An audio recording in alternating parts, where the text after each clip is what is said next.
नमस्कार, मैं हूं आंचल और आप देख रहे हैं द जनता शो।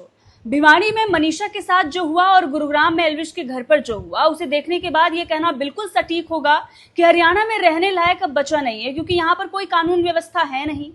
न कलाकार सुरक्षित हैं और न ही महिलाएं सुरक्षित हैं।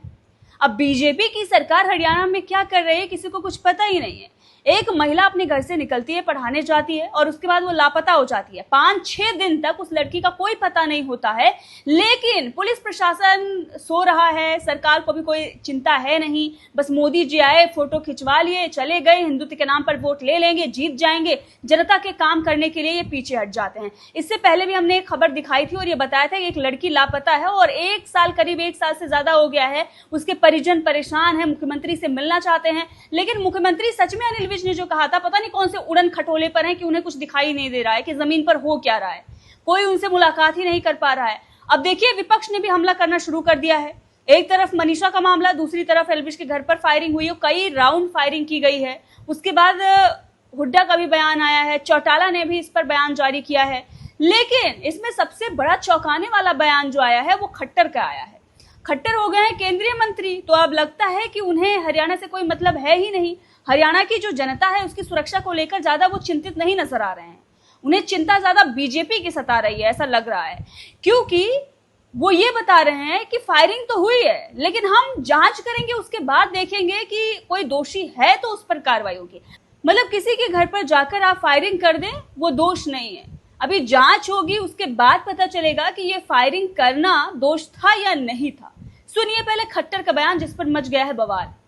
देखिए, किसी व्यक्ति के बारे में मैं टिप्पणी इसलिए नहीं करना चाहूंगा कि सब बातें आप लोगों को एल्विश यादव की मालूम है, लेकिन गोलियां क्यों चली हैं इसमें हमारी पुलिस जो है, हरियाणा पुलिस पूरी उसकी छानबीन करेगी, जानकारी लेगी और अगर कोई दोषी होगा तो उसके खिलाफ कार्रवाई होगी। अब आपको सुनाते हैं दीपेंद्र हुड्डा का बयान, जिसमें उन्होंने साफ साफ कह दिया कि ये फिरौती का मामला है और हरियाणा फिरौती प्रदेश बन गया है। कानून व्यवस्था हरियाणा के अंदर बिल्कुल चौपट हो गई है और ये कोई हम ही नहीं कह रहे। नायब सिंह जी ने अभी 2 दिन पहले एक स्टेटमेंट दी कि हरियाणा में कानून व्यवस्था में बहुत सुधार हुआ है।